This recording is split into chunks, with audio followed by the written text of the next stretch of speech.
Now,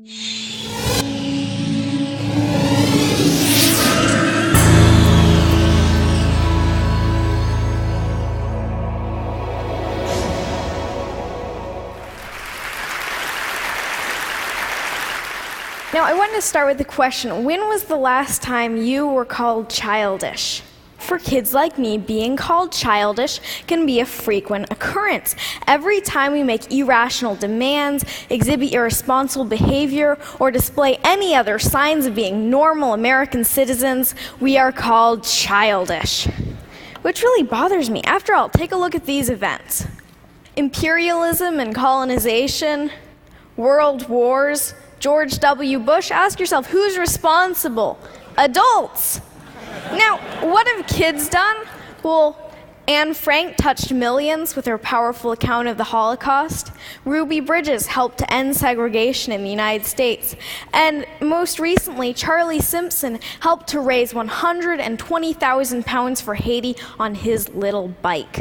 So as you can see evidenced by such examples, age has absolutely nothing to do with it. The traits the word childish addresses are seen so often in adults that we should abolish this age discriminatory word when it comes to criticizing behavior associated with irresponsibility and irrational thinking.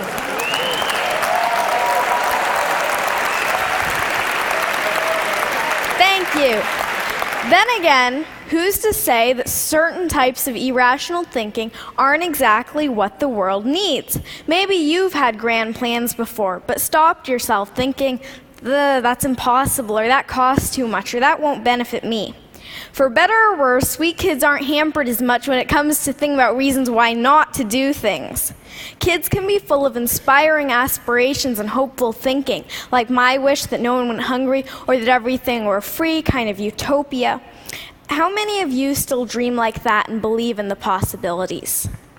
Sometimes a knowledge of history and the past failures of utopian ideals can be a burden, because you know that if everything were free, then the food stocks would become depleted and scarce and lead to chaos.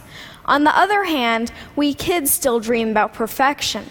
And that's a good thing, because in order to make anything a reality, you have to dream about it first.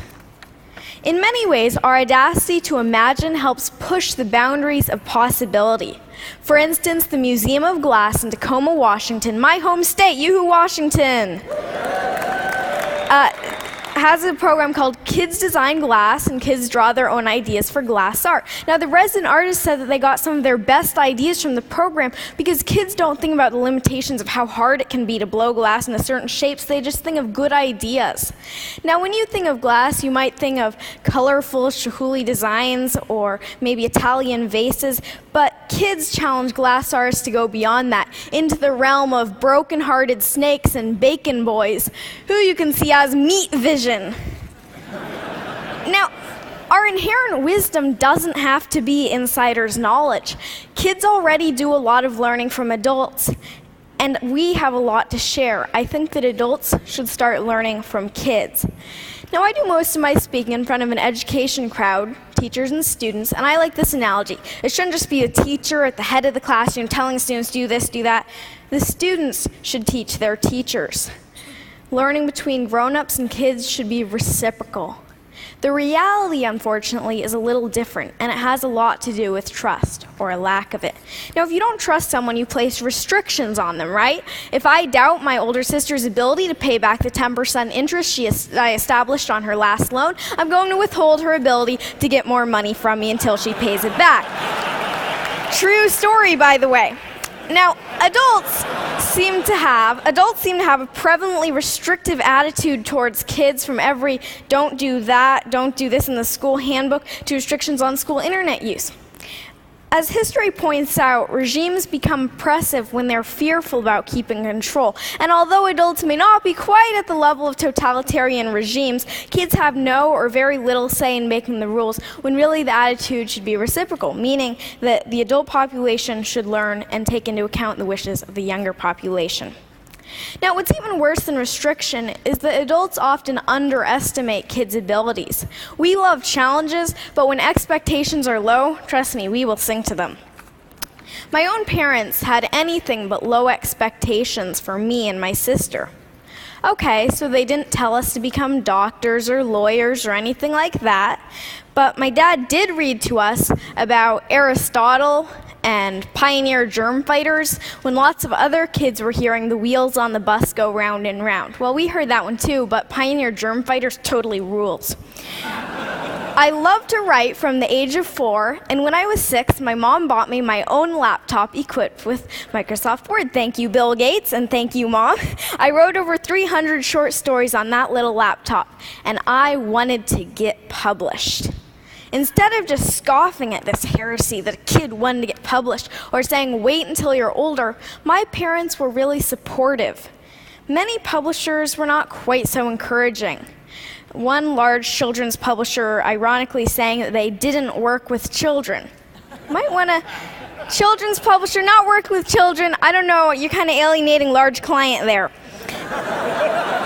Now, one publisher, Action Publishing, was willing to take that leap and trust me and to listen to what I had to say. They published my first book, Flying Fingers, you see it here, and from there on, it's gone to speaking at hundreds of schools, keynoting to thousands of educators, and finally today, speaking to you. I appreciate your attention today because to show that you truly care, you listen. But there's a problem with this rosy picture of kids being so much better than adults. Kids grow up and become adults just like you. Or just like you? Really? The goal is not to turn kids into your kind of adult, but rather better adults than you have been, which may be a little challenging considering your guys' credentials.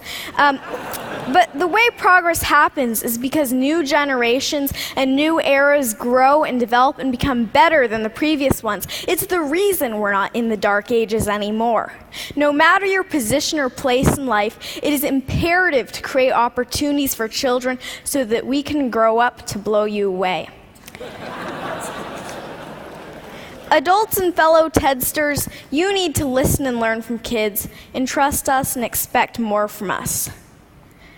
You must lend an ear today because we are the leaders of tomorrow, which means we're going to be taking care of you in your old and senile.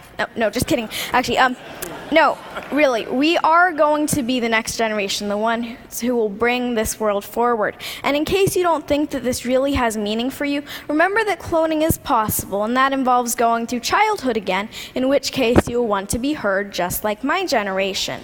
Now, the world needs opportunities for new leaders and new ideas. Kids need opportunities to lead and succeed. Are you ready to make the match? Because the world's problems shouldn't be the human family's heirloom. Thank you. Thank you. Thank you.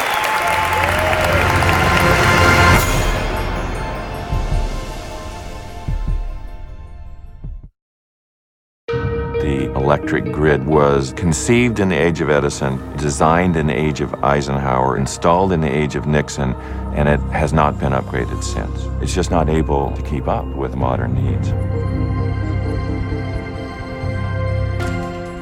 Well, the notion of the smart grid is using what we have better, making do with what we've got and not build so much new infrastructure. Software at the gateway between generation and transmission can solve that problem.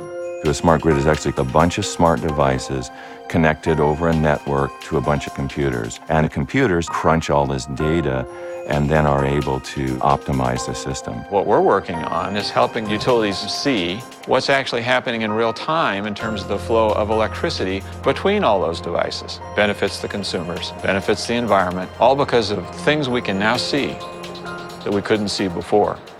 On the Olympic Peninsula, PNNL's goal was to make the smart grid tangible.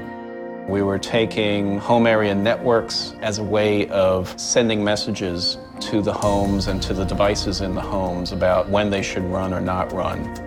There was one other modem here that captured wirelessly the reports from the different elements. We saved approximately during this time 15% of our electric bill. If we can do that for everybody in the country, we're talking about saving $100 billion worth of infrastructure that we won't need to build. IBM has been the first big company to really see the opportunity to marry information technology with the grid. There are similar things going on in South America, Asia, in Europe. We've been working with Malta to make both the water and electricity systems much more efficient. It is a model for how we can then bring that to other larger geographic areas. The path forward to a smart grid is actually quite clear. We upgraded our telecommunications networks, our satellite networks, and we can do the exact same thing with a smart grid. A wind plant will go up and down by the minute. A solar plant will go up and down as clouds go over. So having a grid that can flex itself and manage these kinds of things is critical. We need to be planning for the kind of future that we say we want, which is an era of cheap, reliable, clean electricity for decades to come.